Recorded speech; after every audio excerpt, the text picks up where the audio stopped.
ከጀመርን በኋላ እንዴት ነው ጫውተው ፍልስጤም ነው ማለት እኛ እኮ የፈጣሪ ልጆች ነን፣ ሌላ አይደለም። ፈጣሪ ሰማይና ምድር የፈጠረ ፈጣሪ ከላይ ካለ የአቡናይን እንባችን ያው ዘንድሮም ያለቀሰ ነው ይመልሳል፣ ደማችን ይመልሳል። በቃኛው ጸባችን ከፈጣሪ ጋር ነው። የሁሉ ሰው ጋር አሳዝል ቤተሰብ ጋር ተለይቶ መጣ ፍርድ ይመልስላል። እኛ አምና ዋንጫ በልተን ተከለክለን በባዶ እጅ መጣ። ዘንድሮ ለጫወታው ሰከንድ ሲቀር በዚህ ግስቴ ተባለ። ፈጣሪ ይሄ ነገር አይር በሌላ ክለብ እርግጠኛ ነኝ ሸገር አልፎ ቦሌ ከኛ ጋር ነበር።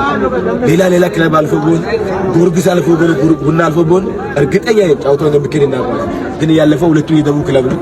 ሲዳሙና ወላይታ ይቻላል ጫወታው ጉዞ ከጀመሩን በኋላ አይቻልም በዚህ ግስቴ ነው።